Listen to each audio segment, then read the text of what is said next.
Admiral Zenth 9 stood before the massive view screen in the command center of the Galactic Empire's main military station. His forearms crossed behind his back as he watched the data streams flowing across multiple displays.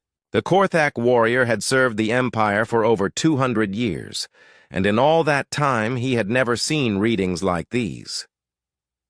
"Admiral, the deep space scanners are picking up something unusual," reported Commander Vexhai, his voice carrying a note of confusion. The junior officer's scaled hands danced across the control panel, trying to make sense of the information. "Define unusual," Zenth 9 said, his deep voice echoing in the chamber. Around them, dozens of alien species worked at their stations, all part of the Empire's vast military machine. "Energy signatures, sir. Massive ones. Moving toward the Meridian sector at incredible speed." Vexhai paused, checking his readings again. "Sir, there are thousands of them." Zenth 9 turned his large head toward the commander. His yellow eyes narrowed as he processed this information. The Meridian sector was on the outer edge of Empire space, where they had been dealing with small rebellions from primitive species. "Nothing there should produce readings like this." "Show me," the Admiral ordered. The main screen shifted to display a star map. Red dots appeared in formation, moving steadily toward Empire territory. Zenth 9 counted them quickly. 3,000, maybe more. Each dot represented an energy signature powerful enough to register on their long-range sensors from light years. "Away! Run identification protocols," Zenth 9 commanded. "I want to know what species we're dealing with." In a holding cell 3 levels below the command center, Jake Morrison pressed his ear against the metal wall. The human prisoner had been captured 6 months ago when his small trading ship had wandered too close to Empire space.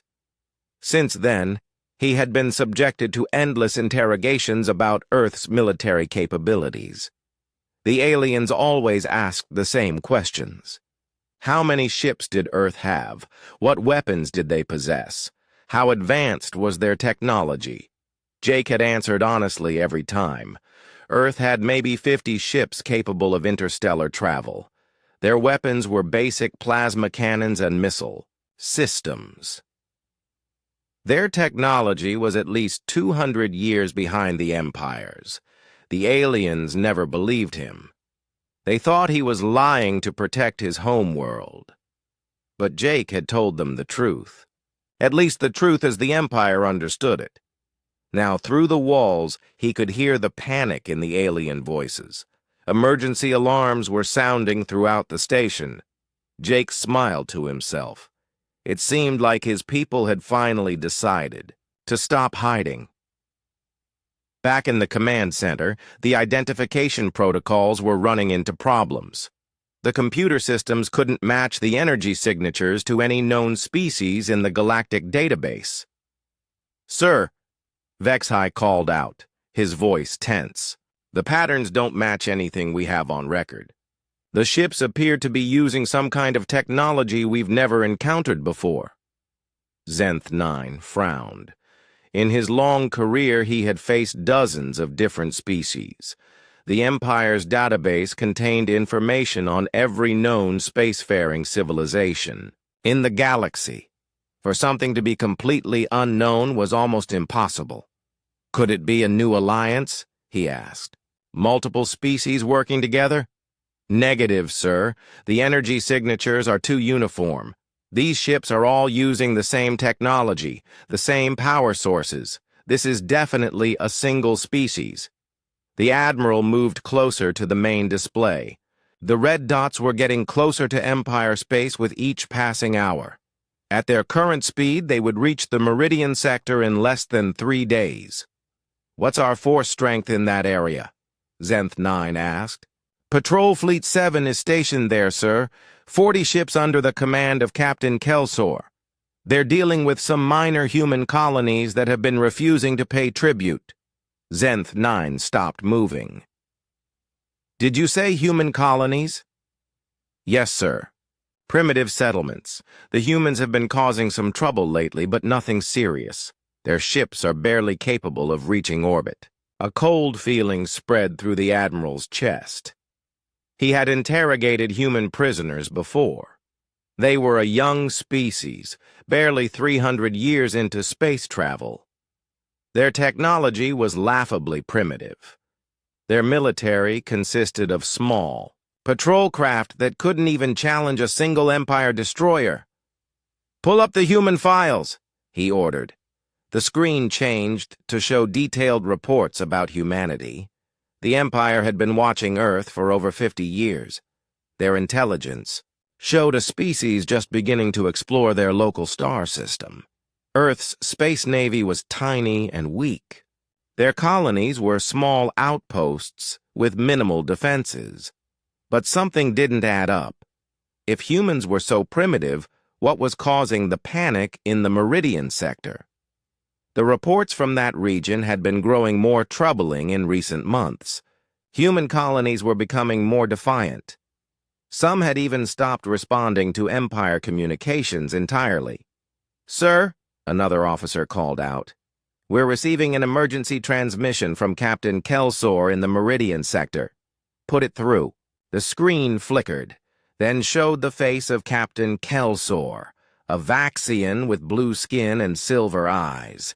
Behind him, alarm lights were flashing on his ship's bridge. "Admiral Zenth 9, we have a situation here. The human colonies have gone completely silent. All of them. We've lost contact with every settlement in this sector." "What do you mean, gone silent?"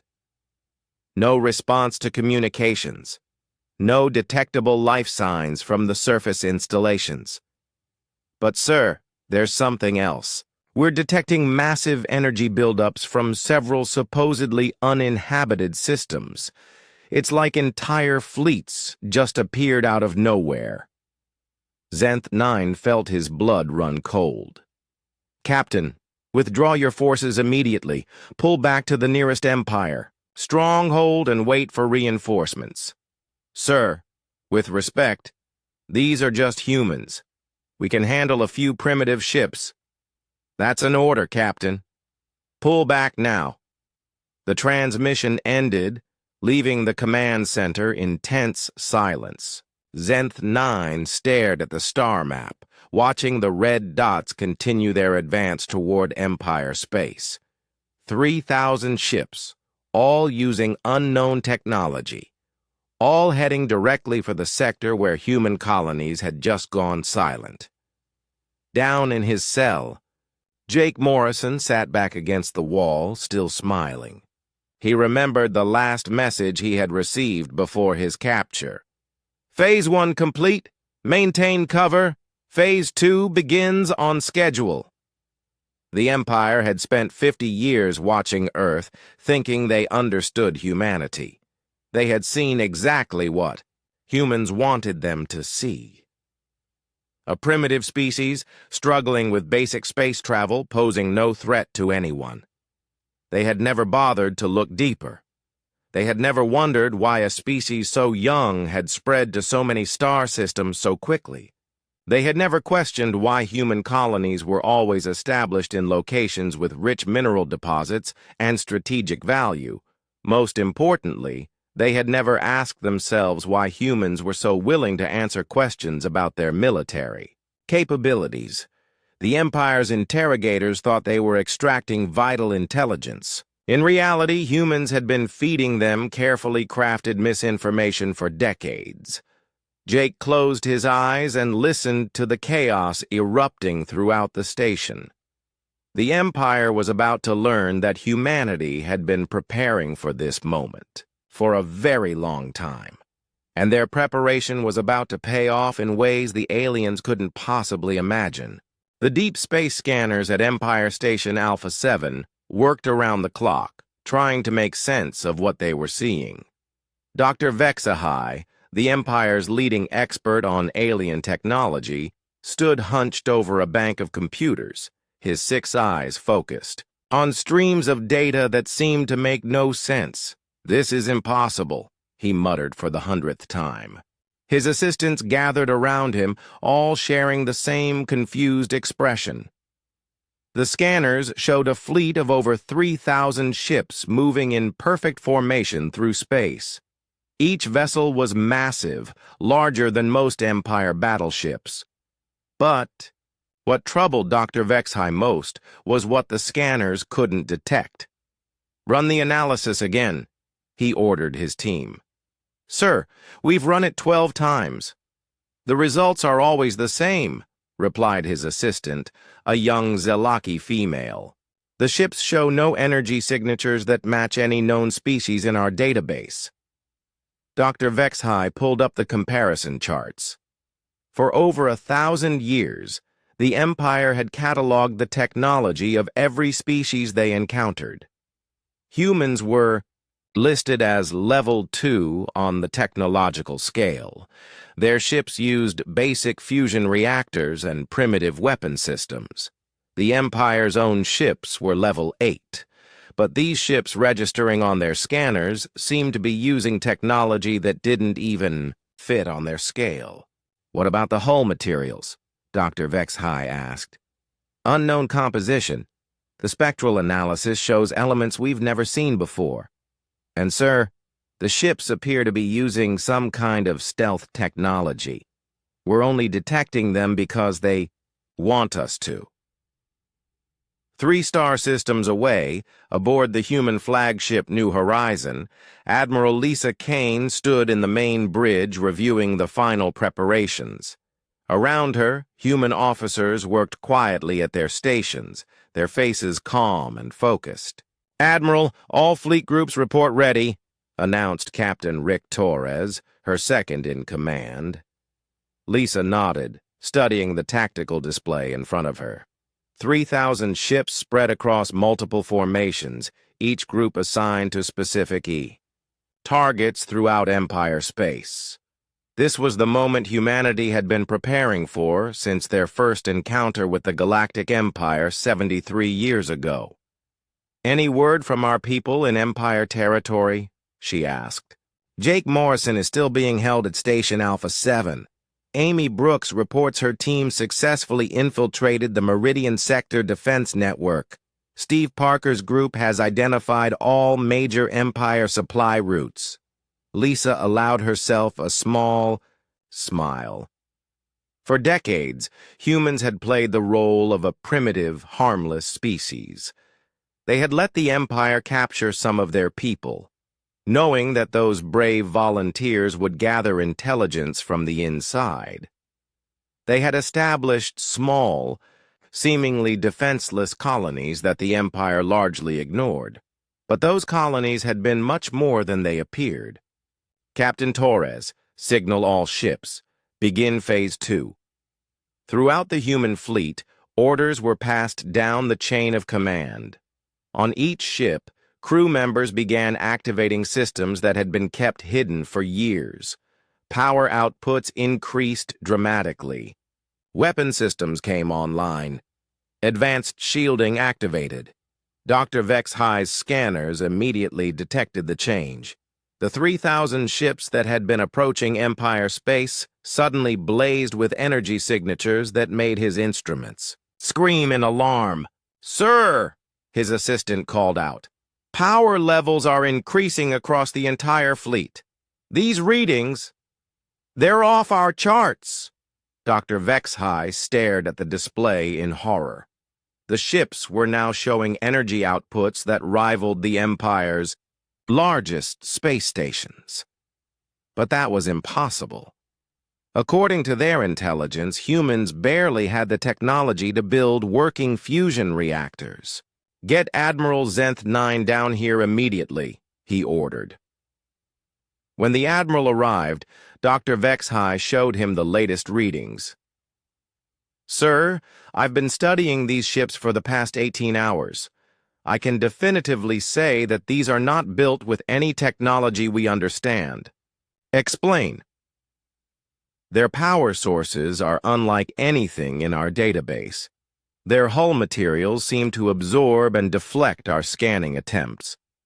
Their engine signatures suggest they're using some form of space-time manipulation for propulsion. Admiral Zenth 9 studied the data. What species has this level of technology? That's just it, sir. According to our records, no species in the galaxy has this level of technology. These ships are more advanced than our own. The Admiral felt a chill run down his spine. The Galactic Empire had ruled for over 2,000 years because they possessed the most advanced technology in known space. If another species had somehow surpassed them, it could mean the end of everything they had built. Sir, Dr. Vexhai continued, there's something else. I've been comparing the fleet's movement patterns to our database of known military tactics. The formation they're using, the coordination between ships, the timing of their approach. It's all perfectly executed. Many species are capable of military coordination. Yes, sir, but this is different. They're moving like they've been planning this operation for decades. Every ship knows exactly where to go and when to get there. This isn't a hastily assembled fleet. This is a carefully orchestrated military operation. Admiral Zenth 9 turned to study the main display. The red dots representing the unknown fleet were now less than 2 days from Empire space. Soon, they would have to decide how to respond. What about our intelligence on human capabilities? He asked. Dr. Vexhai pulled up the human files. According to our records, humans have approximately 50 ships capable of interstellar travel. Their largest vessel is barely the size of our escort frigates. Their weapons are centuries behind our own technology. Then explain how 3,000 advanced warships are approaching our territory. I can't, sir. Either our intelligence is completely wrong, or these ships belong to someone else. But even as he said it, Dr. Vexhai knew something was bothering him about the whole situation. The timing was too perfect. Just as they were having trouble with human colonies in the Meridian sector, a massive unknown fleet appeared. It couldn't be a coincidence. Aboard the New Horizon, Admiral Kane received reports from her scouts. Admiral, Empire forces are pulling back from the Meridian sector as expected. Our people on the ground report that the aliens are in full panic mode. What about their main fleet? Still assembling at their core worlds. Intelligence suggests they're mobilizing everything they have, but it will take them at least a week to get organized. Lisa nodded. The Empire's size was both its greatest strength and its greatest weakness. They controlled hundreds of star systems, but coordinating forces across such vast distances took time. Time that humans wouldn't give them. Captain Torres, signal the fleet. All ships are to maintain their current course and speed. We stick to the plan. Yes, ma'am. Admiral, if I may ask, do you think they suspect the truth yet? Lisa looked at the tactical display showing Empire space ahead of them. Somewhere in that territory were human prisoners like Jake Morrison, people who had volunteered to be captured so they could feed the Empire false information about human capabilities. They're starting to figure it out, she said. But by the time they understand what's really happening, it will be too late. For 73 years, humanity had been preparing for this moment. They had built shipyards in hidden asteroid fields. They had developed new technologies and secret research facilities. They had trained their best people in advanced tactics and strategies. Most importantly, they had learned everything they could about the Empire while revealing as little as possible about themselves. The Empire thought they were dealing with a primitive species that had somehow acquired advanced ships. They couldn't imagine that humans had built those ships themselves. They couldn't conceive that a species they had dismissed as harmless had been planning their downfall for decades. Soon, the Galactic Empire would learn the truth about humanity, and by then, it would be far too late to stop what was coming. Diplomat Counselor Thren adjusted his formal robes as he entered the communication chamber aboard the Empire's primary diplomatic vessel. The Alteran had served as the Empire's chief negotiator for over 150 years, successfully, handling first contact with dozens of species. But this situation was unlike anything he had encountered before. "Counselor, we have an incoming transmission from the unknown fleet," announced his communications officer, a nervous Vaxian whose blue skin had turned pale with stress. "Put it through," Thren ordered, settling into his ceremonial chair. Behind him, a team of translators and cultural experts prepared their equipment. Standard protocol required them to be ready for any form of alien communication. The main screen activated, showing the interior of what appeared to be a ship's bridge. But instead of some unknown alien species, Thren found himself looking at a human male in what looked like a military uniform. "I am Diplomat Counselor Thren of the Galactic Empire," he began, using the standard greeting protocol. "On behalf of Emperor Valdris, I welcome you to our space. May I inquire as to your species and intentions?" The human on the screen smiled politely.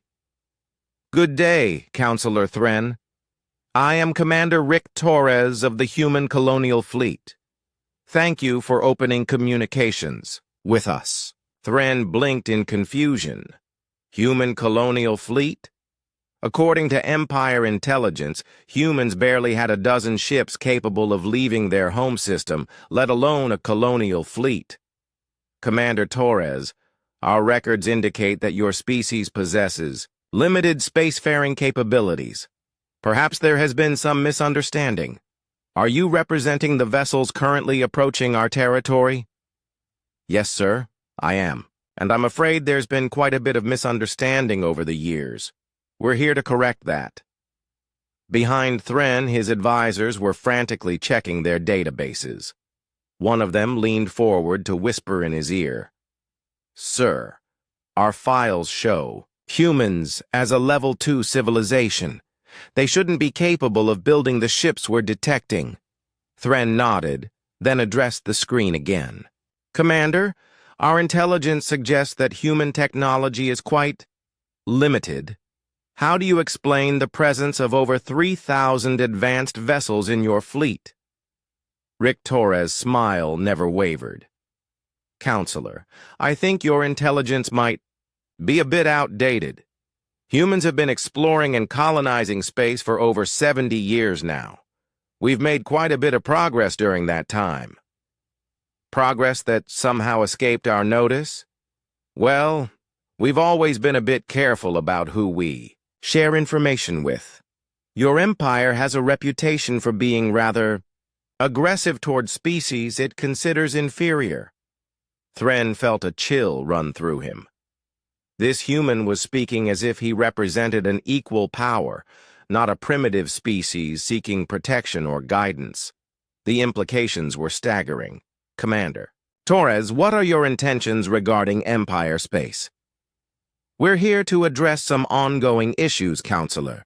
For starters, we demand the immediate release of all human prisoners currently being held in Empire facilities. We also require the withdrawal of all Empire military forces from star systems claimed by human colonies." The diplomatic chamber fell silent. Thren stared at the screen in disbelief. A representative of what should be a primitive species was making demands of the Galactic Empire. It was unprecedented. "I'm afraid that's not possible, Commander. The Empire does not negotiate with—" Thren paused, unsure how to phrase it diplomatically. "With inferior species?" Rick Torres finished. "Yes, we're aware of that policy. That's why we're not here to negotiate." "Then why are you here?" "We're here to inform you of our requirements. You have 72 hours to begin releasing our people and withdrawing from our territory. After that, we'll start taking more direct action." Thren's advisors were now in a state of barely controlled panic. One of them activated a private communication channel to contact Admiral Zenth 9 directly. Commander, you seem to be under the impression that you can make demands of the Empire. I assure you that is not the case. We have military forces throughout the galaxy that dwarf anything your species could possibly field. Rick Torres nodded thoughtfully. Yes, we're aware of your military strength, Counselor. We've been studying it for quite some time. That's why we've come prepared. Prepared for what? For whatever response you choose to make. We know the Empire's standard procedure when dealing with species that don't comply with your wishes. We've seen what happened to the Korathans, the Zalaki Rebellion, and dozens of other civilizations. Thren was now genuinely alarmed. This human had detailed knowledge of Empire military operations that should have been classified. How had they obtained such information? Commander Torres, I think there may be a fundamental misunderstanding here. Your species is simply not capable of challenging the Empire's authority. Our military technology is centuries ahead of yours. Is it? Rick Torres asked, his smile becoming slightly more pointed. Counselor, what exactly do you think you know about human technology? Before Thren could answer, another voice interrupted the conversation. Counselor, we're receiving priority communications from Emperor Valdris himself. His aide whispered urgently. Commander Torres, please excuse me for a moment. I need to consult with my superiors. Of course. We'll wait.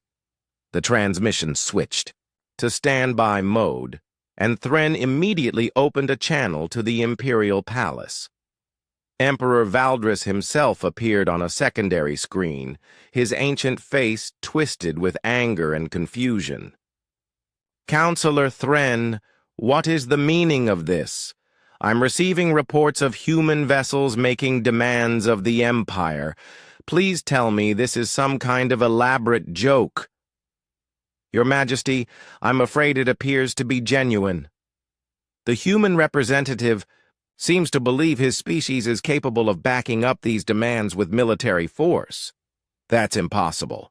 Our intelligence clearly shows humans as a primitive species. They have no significant military capability. With respect, Your Majesty, our intelligence may have been incomplete. Emperor Valdris was silent for a long moment. How incomplete?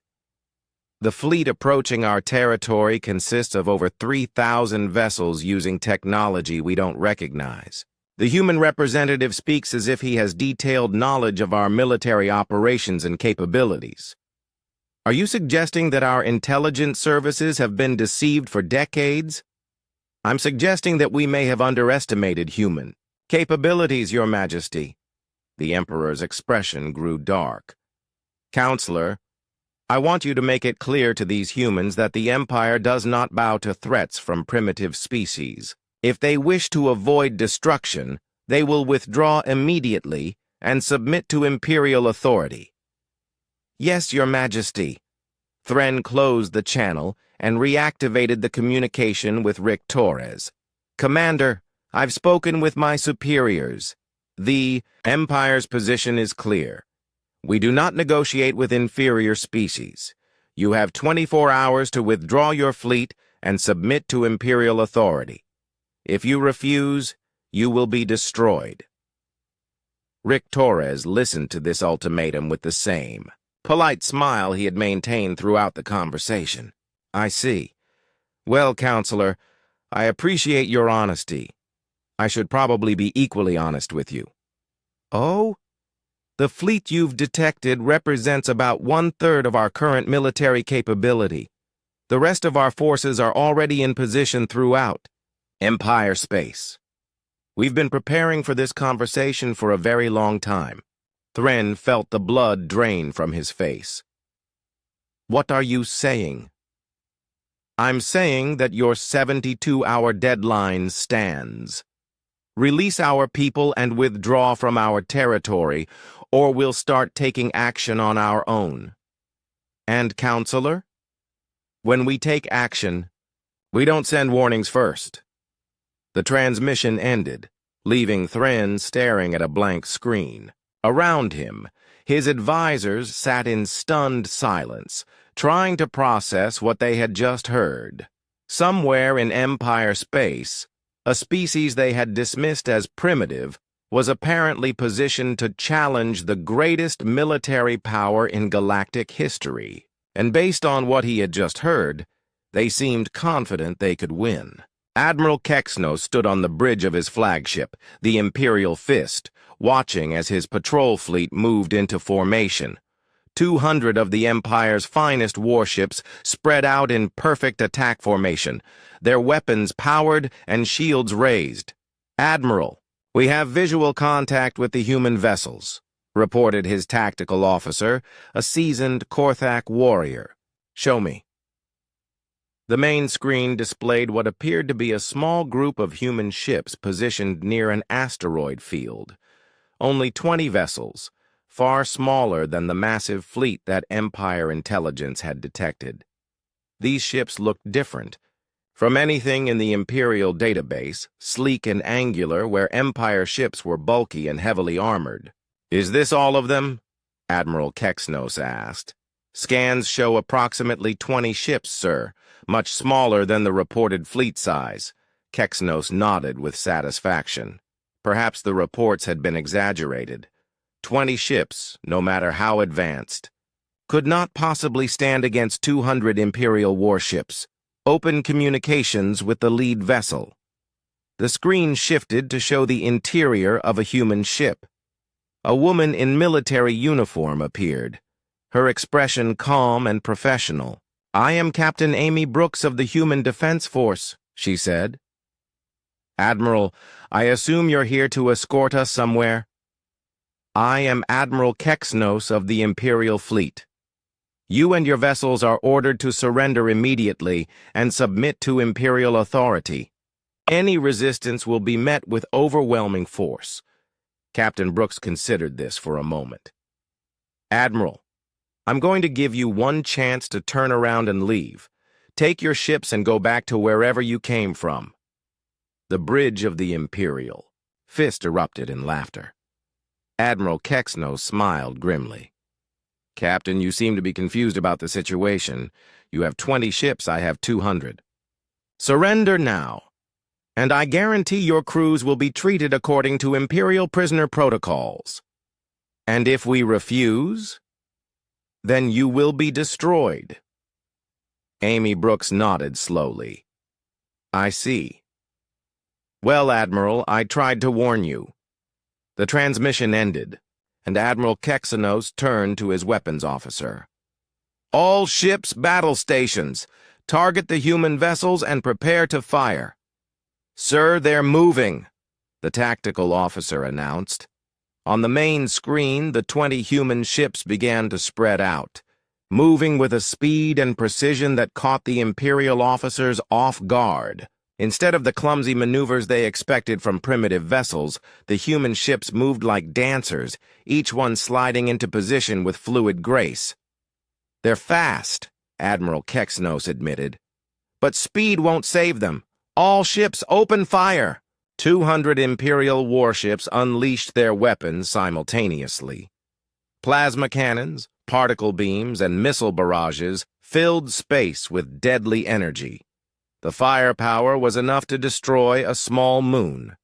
But when the light faded, all 20 human ships were still there. "Impossible," whispered the tactical officer. "Direct hits on multiple targets. They should be debris." Admiral Kexnos stared at the display in shock. The human ships hadn't just survived the attack, they appeared completely undamaged. Their shields, if they had any, showed no signs of strain. "Sir, the human ships are returning fire." What happened next would be talked about in Imperial military academies for generations to come, assuming there were any academies left after the war. The human ships didn't use plasma cannons or particle beams. Instead, they fired weapons that seemed to bend space itself. beams of pure energy that moved faster than anything in the Imperial arsenal, striking their targets with pinpoint accuracy. The first Imperial ship to be hit simply vanished. One moment the heavy cruiser Dominator was there, the next moment there was empty space. "Report!" Admiral Kexno shouted. "The Dominator is gone, sir! No debris, no energy signature, it's just... gone!" Before anyone could respond, 12 more Imperial ships disappeared in the same manner. The human weapons seemed to erase their targets from existence, leaving no trace behind. "All ships, evasive maneuvers," Kexnos ordered, but the human ships moved faster than anything should be able to move. They appeared to teleport from one position to another, always staying one step ahead of Imperial weapons, while their own guns found their marks with terrifying accuracy.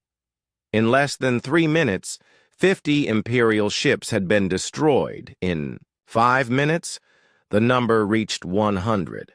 The human vessels moved through the Imperial formation like sharks through a school of fish, their weapons cutting down the Empire's finest warships with ease. "Sir, we need to retreat," his tactical officer urged. Admiral Kexnos watched in horror as another wave of his ships vanished under human fire. These weren't primitive vessels using lucky tactics. This was advanced technology that surpassed anything the Empire possessed. "All ships, withdraw immediately. Fall back to the nearest Imperial stronghold." But even retreating proved difficult. The human ships seemed to know exactly where each Imperial vessel was going to be, cutting off escape routes and herding the surviving ships like cattle. Captain Amy Brooks opened communications again, her voice calm despite the chaos around them. "Admiral Kexnos, are you ready to listen now?" On his bridge, surrounded by damage reports and casualty lists, Admiral Kexnos stared at the human captain in shock. In 8 minutes of combat, his fleet had been reduced from 200 ships to fewer than 80. The humans had not lost a single vessel. "What do you want?"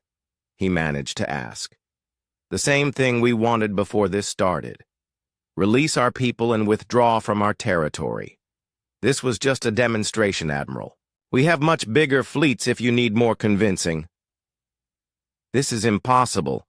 Your species doesn't have this technology." Amy Brooks smiled sadly. "Admiral, your empire has been watching Earth for 70 years. In all that time, did you ever wonder why we were so willing to trade with you? Why we always seemed eager to answer your questions about our capabilities?" Admiral Kexnos said nothing. "We've been studying you, Admiral, learning everything we could about your technology, your tactics, your weaknesses. Every human prisoner you've taken, every colony you've visited, every ship you've captured has been sending us information." That's impossible? Is it? How many human settlements have gone silent in the past year? How many of our colonies have stopped responding to your communications? Did you think we just disappeared? The truth began to dawn on Admiral Kexnos. The human colonies hadn't been conquered or abandoned. They had been preparing. "You see, Admiral, the Empire made one critical mistake. You assumed that because we were willing to appear weak, we actually were weak. You never considered that we might be hiding our true capabilities." Amy Brooks leaned forward in her chair. "Now I'm going to let the survivors of your fleet return to Imperial space. I want you to tell your superiors exactly what happened here. Tell them that this was just a small taste of what humanity is capable of. And if the Empire decides to send a larger fleet, then we'll show you what our larger fleets can do. Admiral, this war doesn't have to happen. All you have to do is leave us alone." Admiral Kexnos looked around his damaged bridge, then at the tactical display showing the wreckage of over half his fleet. I'll deliver your message." "Thank you, Admiral." Oh, and one more thing.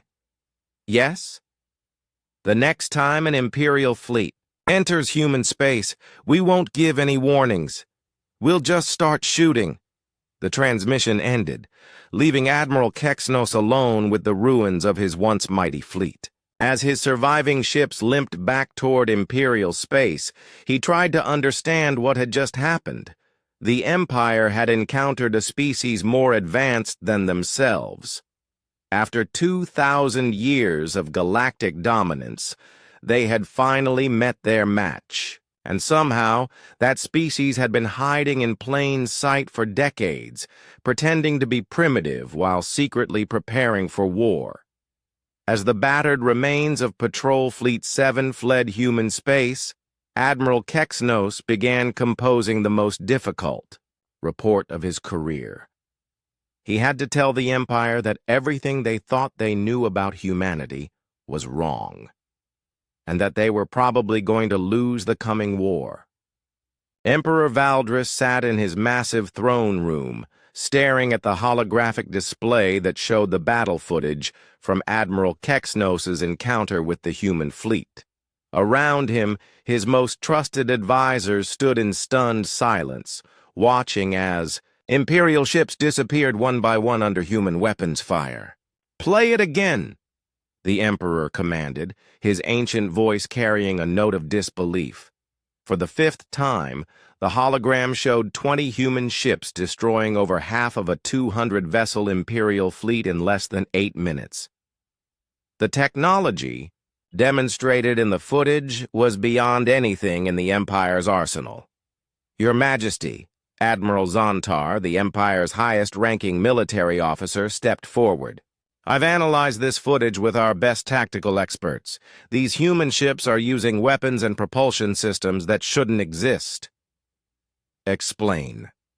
"Their energy weapons appear to manipulate space-time itself, essentially erasing their targets from reality. Their propulsion allows near-instantaneous movement across vast distances. Their defensive systems completely absorbed our heaviest weapons without any apparent strain." Emperor Valdris stood slowly, his massive frame towering over his advisors. For over 2,000 years, the Empire had ruled through superior technology and overwhelming military force. No species had ever challenged their dominance successfully. "How is this possible?" he asked. "Our intelligence reports have consistently shown humans as a primitive species." Intelligence Chief Maven Rildar stepped forward nervously. The Zalaki female had served the Empire for over a century, and her intelligence network spanned the entire galaxy. "Your Majesty, I've been reviewing our files on humanity. It appears our intelligence may have been compromised." "Compromised? How?" "Every piece of information we have about human capabilities came from human sources. Prisoners, traitors, diplomatic contacts. They've been feeding us false information for decades." The Emperor's eyes blazed with fury. "Are you telling me that a primitive species has been deceiving the Empire for 70 years? "It appears so, Your Majesty. Every human colony we've monitored, every ship we've encountered, every prisoner we've interrogated has been part of an elaborate deception." Admiral Zontar activated another holographic display. "Your Majesty, we've detected massive energy signatures from 43 star systems previously thought to be uninhabited or lightly populated. It appears humans have been establishing major military installations throughout this region of space." 43. "Systems?" "Yes, Your Majesty. Each one heavily fortified with technology we can't identify. Our long-range scans suggest they have defensive platforms that dwarf our largest space stations." Emperor Valdris felt something he hadn't experienced in centuries: fear. The Empire's power had always been based on the assumption that they possessed superior technology. If humans had somehow surpassed them, the implications were staggering. "What about our human prisoners?" he asked. Maven Rildar pulled up another display. We currently hold approximately 2,000 human prisoners across various Imperial facilities. Most were captured during routine patrols or trading disputes. Question them all. I want to know what they're really capable of. Your Majesty, I should mention that 3 of our high-security facilities have reported unusual activity among their human prisoners. Nothing overt, but the guards have noticed increased communication between cells. Before the Emperor could respond, an aide rushed into the throne room. Your Majesty, urgent communication from Lieutenant Colonel Steve Parker. Who? A human prisoner who escaped from Detention Facility 7. He's broadcasting on all Imperial communication frequencies. Put it through. The main display shifted to show a human male in military uniform standing in what appeared to be the command center of a ship. Behind him, other humans worked at various stations. Citizens of the galaxy, Steve Parker began, his voice carrying clearly through the throne room. My name is Lieutenant Colonel Steve Parker of the Human Liberation Force. For too long, the Galactic Empire has oppressed and enslaved the peoples of this galaxy. Emperor Valdris felt his anger rising. Cut the transmission. We can't, Your Majesty. He's broadcasting on frequencies we can't block. Steve Parker continued his speech. Today, humanity reveals itself as a force for freedom. We call upon all enslaved species to rise up against their imperial oppressors. The age of empire is ending. The transmission included footage of the battle with Admiral Kexno's fleet, showing human ships effortlessly destroying imperial vessels. But more disturbing were the images that followed. Human colonies revealed to be massive military bases, fleets of advanced ships emerging from hidden asteroid facilities, and orbital defense platforms that bristled with unknown weapons. We are not conquerors, Steve Parker said as the footage played. We are liberators. Any species that wishes to be free of imperial rule can count on humanity's support. Any imperial force that threatens innocent civilians will face our response. Transmission ended, leaving the throne room in tense silence. Your Majesty, Admiral Zontar said quietly, we need to mobilize the core fleets immediately. If humans have the capabilities shown in these images, they pose an existential threat to the Empire. How long to assemble our forces? The core battle. Fleets can be assembled within 1 week. That would give us approximately 10,000 ships. Emperor Valdris nodded grimly. Do it. I want every available warship prepared for combat. We're going to crush this human rebellion before it spreads. What about the other species, Your Majesty? If humans are actively encouraging rebellion, then we'll crush them too. The Empire has dealt with rebellions before. Maven Rildar cleared her throat nervously. Your Majesty, there's something else. Our analysis of human technology suggests they've made advances we don't understand. Our own scientists estimate it would take us centuries to develop weapons like the ones they demonstrated. Are you suggesting we can't defeat them? I'm suggesting we may have underestimated the scope of this threat. If humans have been developing this technology for decades while feeding us false intelligence, they may have capabilities we haven't even discovered yet. Emperor Valdris turned to study the star map showing the known galaxy. Red markers indicated the 43 systems where human activity had been detected. Blue markers showed the Empire's major military installations. The 2 colors were disturbingly intermingled. How did they get so close to our core systems without being detected? He asked. We believe they've been infiltrating this region for decades, Admiral Zontar replied. The systems they've occupied were considered worthless backwater territories. We never bothered to monitor them closely. And now, they're perfectly positioned to strike at our most important facilities. Yes, Your Majesty.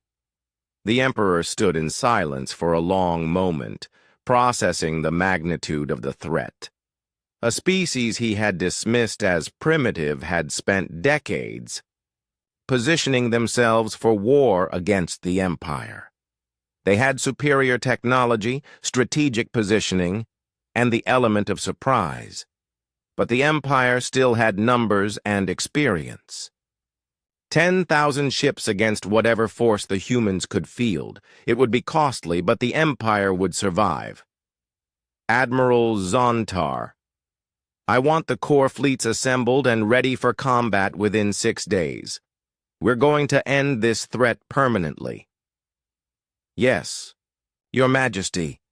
What about the human prisoners? Interrogate them all. Find out everything they know about human capabilities and plans. Use whatever methods necessary. Maven Rildar looked uncomfortable. Your Majesty, given their apparent technical capabilities, it's possible the prisoners are equipped with communication devices we can't detect. Interrogating them might reveal our plans to human forces. Emperor Valdris paused, considering this possibility. If humans had technology superior to the Empire's, they might indeed have ways of staying in contact with their prisoners. Then execute them all, he said coldly. If we can't extract useful information, they're a security risk we can't afford. Your Majesty, Admiral Zontar said, that's 2,000 prisoners across dozens of facilities. Such an action might be seen as necessary, the Emperor finished. The Empire is facing the greatest threat in its history. We cannot afford to show weakness or mercy. As his advisors began implementing his orders, Emperor Valdris stared at the star map showing human positions. Somewhere out there, representatives of a species he had ignored were preparing to challenge 2,000 years of imperial dominance. He had built his reign on the principle that superior technology and overwhelming force could solve any problem. Soon, he would discover whether that principle still held true against an enemy that had been preparing for this war longer than anyone had imagined. Captain Maria Santos stood on the bridge of her ship, the Freedom's Edge, watching as her strike team prepared for their most dangerous mission yet. Around her, displays showed the locations of 17 Imperial prison camps scattered across 3 star systems, each one holding human prisoners who had volunteered for this moment decades ago.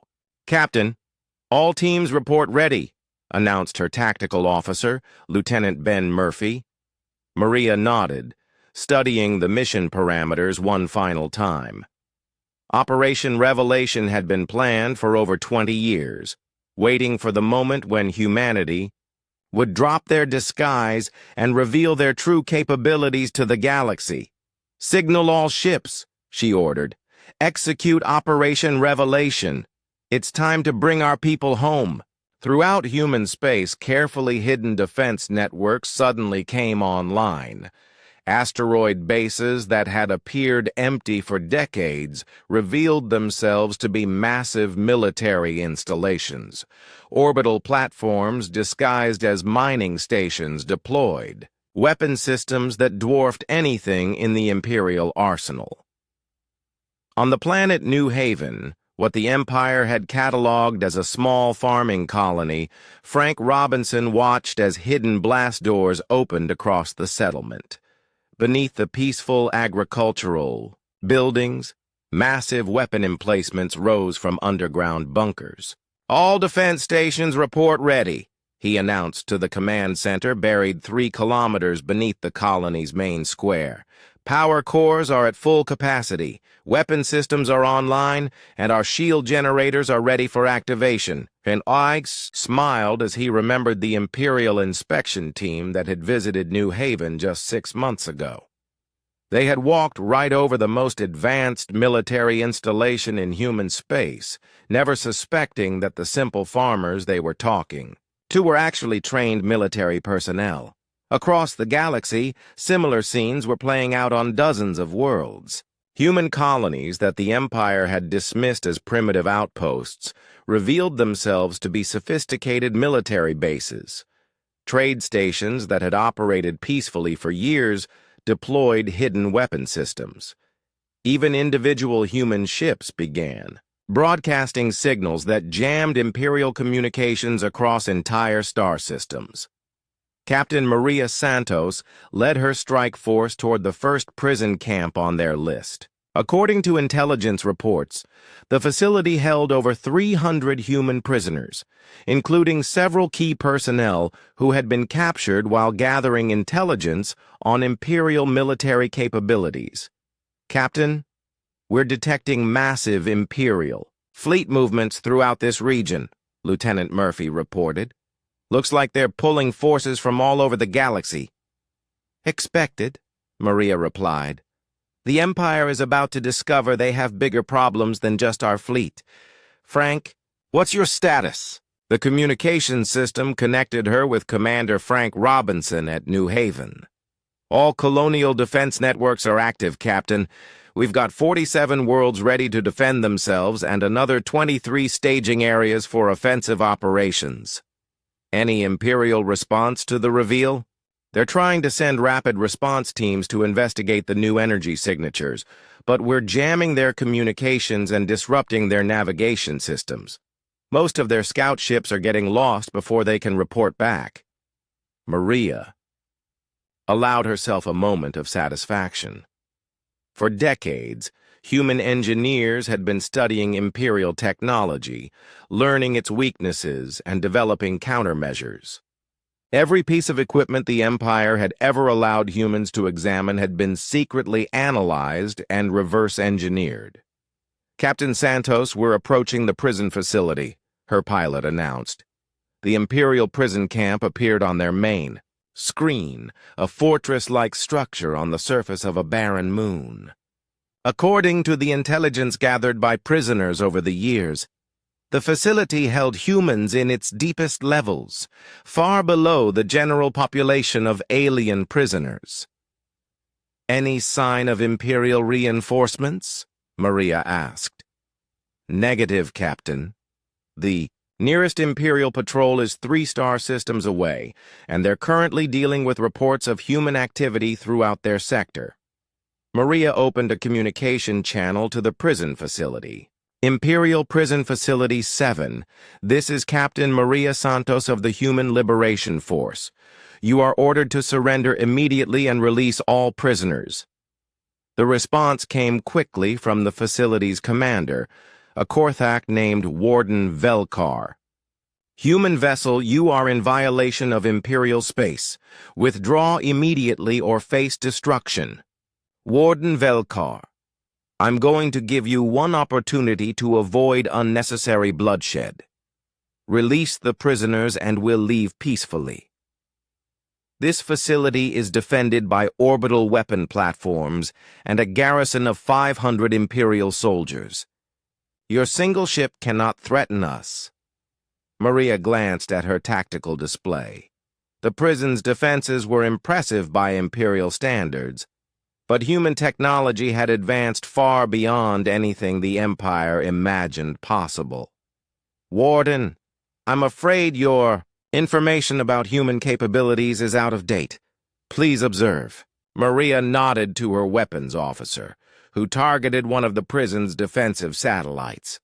A single beam of energy lanced out from the Freedom's edge, and the satellite simply vanished. That was a warning shot, Maria announced. The next one will target your main power grid.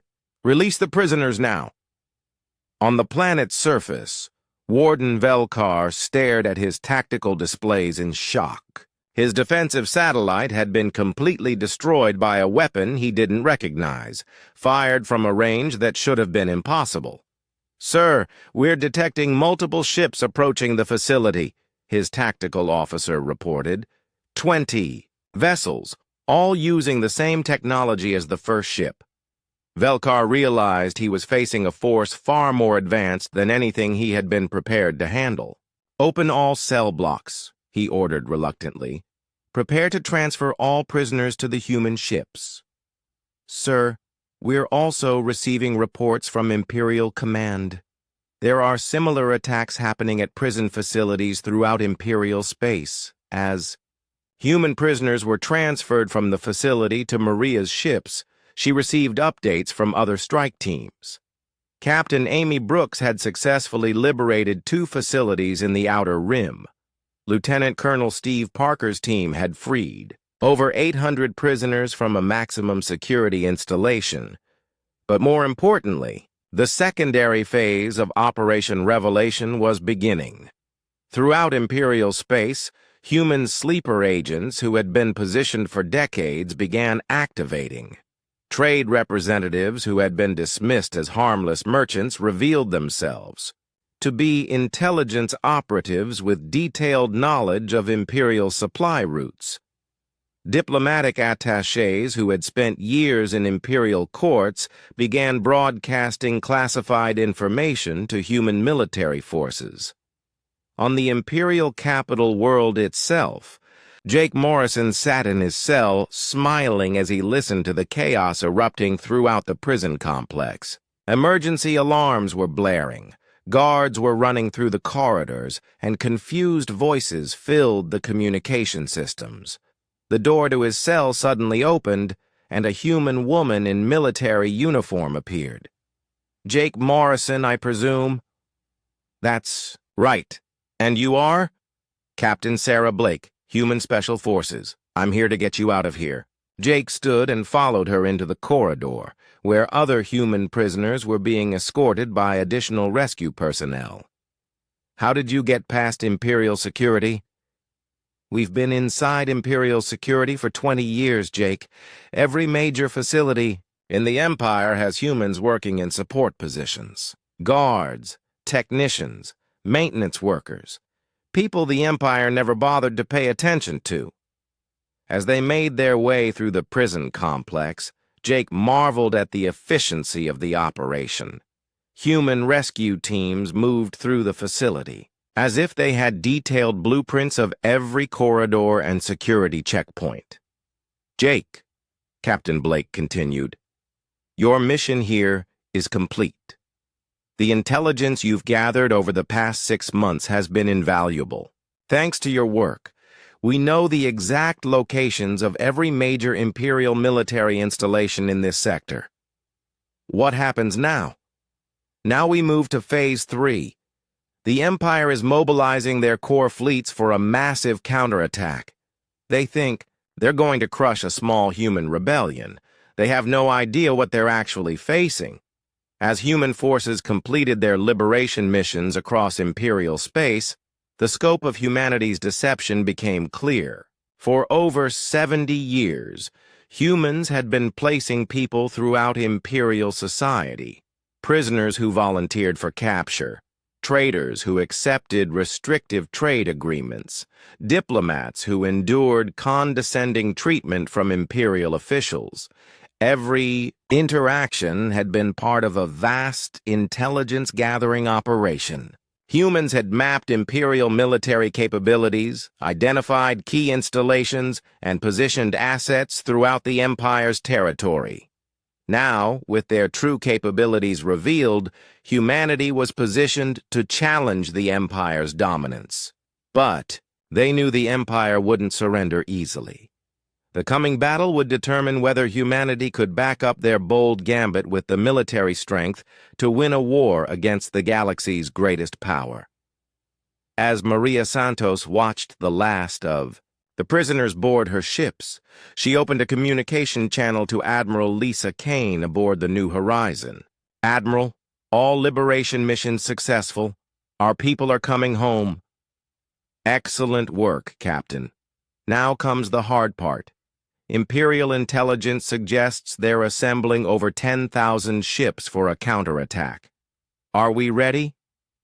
Maria looked at the tactical display showing human forces throughout the Admiral Lisa Kane stood on the bridge of the New Horizon, watching as the largest fleet in galactic history approached the Sol system. Her tactical displays showed over 10,000 Imperial warships arranged in perfect battle formation, their combined firepower capable of sterilizing entire planets. "Admiral, Imperial forces will reach the outer defense perimeter in 4 hours," reported Captain Rick Torres, his voice steady despite the magnitude of what they faced. Lisa nodded, studying the defensive positions around Earth. The Empire had expected to find a handful of primitive human ships defending their homeworld. Instead, they were approaching a fortress that had been under construction for over 50 years. "All ships report ready, Admiral," announced Commander Janet Walsh from her position at the communications station. 8,000 vessels in position, with full support from the Orbital Defense Network. 8,000 ships. Lisa remembered when humanity's entire space navy consisted of 12 patrol craft barely capable of reaching Mars. The transformation had taken 7 decades of secret construction, hidden shipyards, and careful planning. Admiral Kane came, a voice from the communication system. "This is Emperor Valdris of the Galactic Empire. You will surrender immediately and submit to Imperial justice, or we will destroy your entire species." Lisa activated the response channel. "Emperor Valdris, this is Admiral Kane. You have entered Sol system without permission. You have exactly 10 minutes to begin withdrawing your forces, or we will interpret your presence as an act of war." "Admiral Kane, you seem to be confused about the situation. You have 8,000 ships. I have 10,000. You cannot possibly win this engagement." "Emperor, you're assuming this is just about numbers. That was your first mistake." The communication ended, and Lisa turned to her tactical officer. "Captain Davis, signal all defense platforms. Prepare to show the Empire what we've really been building out here." Captain Ryan Davis activated his console, and throughout the Sol system, structures that had appeared to be asteroids or space debris suddenly came to life. Massive orbital platforms revealed themselves, their surfaces bristling with weapon systems that dwarfed anything mounted on Imperial ships. "My God," whispered one of the Imperial tactical officers aboard Emperor Valdris's flagship as their sensors detected the true scope of Sol's defenses. "Admiral, there are over 200 defense platforms throughout the system. Each one is the size of a small moon." Emperor Valdris stared at the tactical display in growing alarm. His intelligence had suggested Sol system contained a few orbital stations and the human homeworld. Instead, he was looking at the most heavily fortified system in galactic history. "How is this possible?" he demanded. "Sir, our analysis suggests these installations have been under construction for decades. The humans have essentially turned their entire star system into a fortress." Meanwhile, throughout Sol system, the final phase of humanity's preparation began.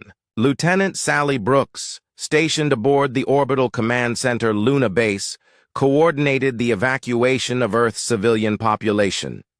"All transport ships report ready," she announced.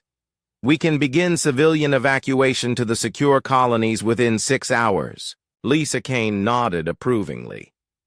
Even if the worst happened, humanity would survive. The secret colonies established throughout the galaxy would ensure the species' continuity. "Admiral," Captain Torres reported, "Imperial forces are beginning their attack run. They're targeting our forward defensive positions. Let them come. All ships, hold formation until they reach the inner perimeter. I want them fully committed before we show them our real capabilities." The Imperial fleet advanced. In waves, their massive warships launching salvos that lit up space with deadly energy. The first targets were the outer orbital platforms, structures the Empire assumed would be easily destroyed. The Imperial weapons struck the platforms with enough force to crack continents, but when the energy dissipated, the platforms remained intact, their advanced shielding absorbing the attacks without apparent strain. Impossible, Emperor Valdris muttered, watching his most powerful weapons fail to damage the human defenses. What kind of technology are they using? His science officer, Dr. Kethnell, studied the energy readings from the human platforms. Sir, they appear to be using some form of adaptive shielding that adjusts to incoming attacks. But the power requirements for such technology should be beyond any known energy source. Then how are they doing it? I don't know, sir. According to our understanding of physics, those platforms shouldn't be able to exist. As the Imperial fleet pressed deeper into Seoul, System, the human defensive network, began its coordinated response. The massive orbital platforms turned their weapons toward the approaching ships, unleashing energies that seemed to tear holes in space itself. The first wave of Imperial ships simply vanished, exactly as Admiral Kexnos had witnessed weeks earlier. But this time the scale was much larger. Hundreds of Imperial vessels disappeared under the human weapons barrage. Sir, we're losing ships faster than our tactical computers can track, reported Admiral Zontar from his position aboard the Imperial command ship. Their weapons are unlike anything we've ever encountered. Emperor Valdris watched in horror as his carefully assembled fleet was systematically destroyed. In less than an hour, he had lost over 2,000 ships with nothing to show for it. Admiral Kane, he transmitted desperately, I request a ceasefire to discuss terms. Emperor, you came here to destroy my species. Why should we stop now? Because this slaughter serves no purpose. Surely we can reach some agreement. Lisa Kane considered the request. Around Sol System, the Imperial fleet was in full retreat, their ships fleeing toward the edge of the system. Human forces had lost fewer than 50 vessels, while the Empire had suffered catastrophic losses. Very well, Emperor. But this discussion takes place on my terms.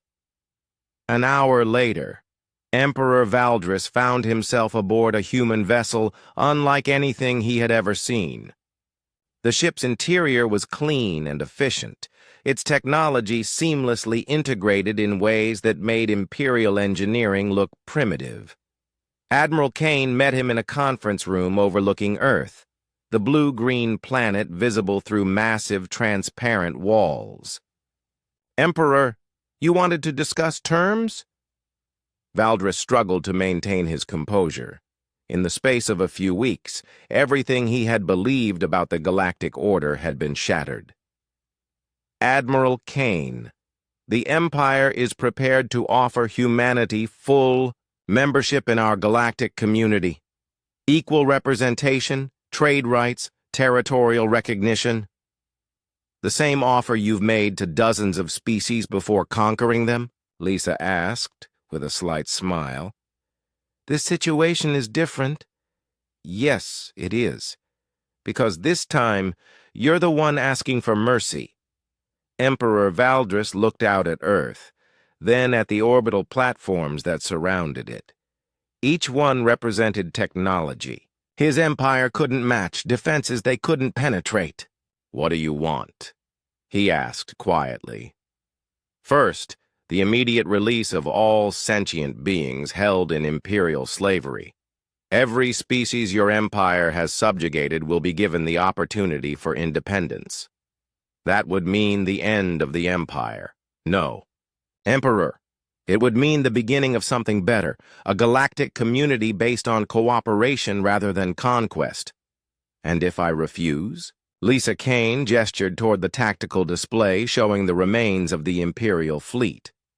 Then we'll finish what you started here, but this time we'll bring the fight to your territory. Captain Ryan Davis stepped forward. Emperor, our intelligence, Networks have been mapping Imperial space for decades. We know the location of every major installation, every fleet base, every critical facility. If you force us to continue this war, we will win it." Emperor Valdris studied the faces of the humans around him. There was no hatred there, no desire for revenge. These people genuinely seemed to want peace, but they were clearly prepared for war if necessary. "How long do I have to consider your terms?" he asked. 72 hours, Admiral Kane replied. "After that, we assume you've chosen war, and we'll act accordingly." As Emperor Valdris was escorted back to his ship, he reflected on the impossible situation he faced. The Empire's greatest fleet had been defeated by a species they had dismissed as primitive. His military advisors were already suggesting a fighting retreat to the core worlds, abandoning the outer territories to preserve what remained of Imperial power. But the humans had made it clear that retreat wasn't an option. They had the technology and intelligence networks to hunt Imperial forces anywhere in the galaxy. For the first time in 2,000 years, the Galactic Empire faced an enemy they couldn't defeat, and that enemy was offering them a chance to surrender with dignity. As the battered remnants of the Imperial fleet limped away from Sol's system, Emperor Valdris began composing the most difficult message of his reign. He would have to tell the galaxy that the Age of Empire was ending, and the Age of Cooperation was about to begin. Whether the galaxy was ready for that change remained to be seen. The neutral space station. Harmony floated in the void between Imperial and human territories, a massive structure built specifically for this historic moment. Admiral Lisa Kane walked through its pristine corridors, accompanied by representatives from dozens of species that had been enslaved by the Empire for centuries. "Admiral Kane," said Ambassador Velnara of the recently liberated Corathan people, "my species owes humanity a debt we can never repay. 200 years of Imperial slavery ended in a matter of weeks." Lisa shook her head. "Ambassador, you don't owe us anything. Freedom isn't something one species gives to another. It's something every species deserves." They entered the main conference chamber, a vast circular room with a transparent dome showing the stars beyond. Representatives from over 100 species had gathered for what historians would later call the Treaty of Harmony, the document that would reshape galactic civilization. At the center of the room, Emperor Valdris sat at a simple table, looking older than his considerable years. Across from him, Admiral Kane took her seat, flanked by Captain Rick Torres and Commander Janet Walsh. "Emperor Valdris," Lisa began formally, "are you prepared to sign the treaty ending the Galactic Empire's rule?" Valdris looked around the chamber, at the faces of representatives from species his empire had conquered, enslaved, or oppressed. The Corathans, whose homeworld had been strip-mined for resources. The Zelaki, whose entire population had been forced into labor camps. The Vaxians, whose culture had been nearly destroyed by forced assimilation. "Admiral Kane," he said quietly, "before we proceed, I must ask, what will happen to my people? The Empire has existed for 2,000 years. Millions of Imperial citizens have known no other way of life. Emperor, this treaty doesn't call for the destruction of Imperial civilization. It calls for its transformation. Your people will have the same rights as every other species in the galaxy, the right to self-determination, the right to choose their own government, the right to live free from oppression." "And what of me?" Lisa Kane studied the ancient ruler. "That depends on what you choose to do next. You can retire to any world. You wish, Live peacefully for whatever years remain to you, or you can help us build something better than what came before." Valdris was silent for a long moment. "And if I had refused your terms? What would have happened then?" Captain Torres leaned forward. "Emperor, we were prepared for that possibility. Our fleets were positioned to begin systematic strikes against every Imperial military installation in the galaxy. The war would have been over within 6 months. With how many casualties?" "Too many," Lisa admitted, "but that's why we're here instead of continuing to fight. This treaty gives everyone a chance to build a future without more bloodshed."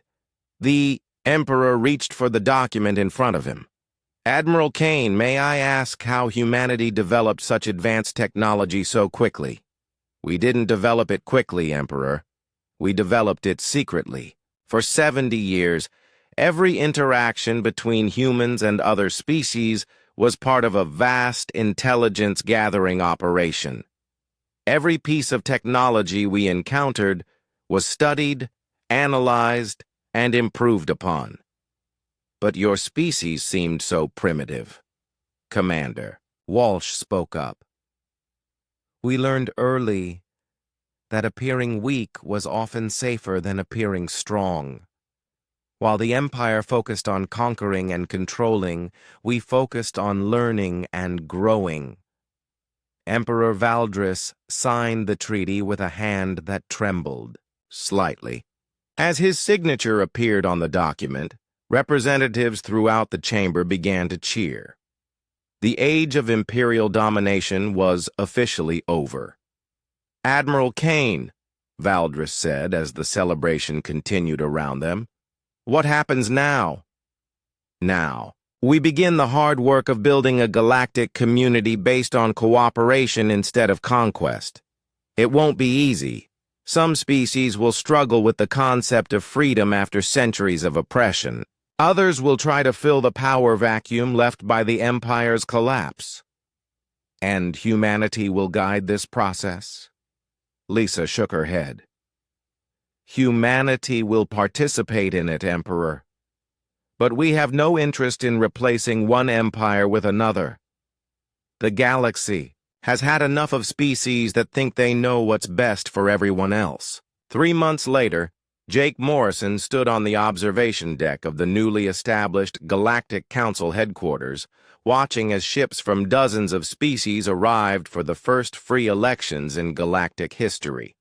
"Hard to believe it's really over," said Captain Amy Brooks, joining him at the viewing port. "The Empire is over," Jake replied. "But building what comes next might be even harder than tearing down what came before." They watched as a Corathan transport ship docked alongside a Vaxian diplomatic vessel, species that had been at war with each other for decades under Imperial manipulation, now working together to establish new trade agreements. "Jake," Amy said, "do you think we did the right thing? All those years of deception?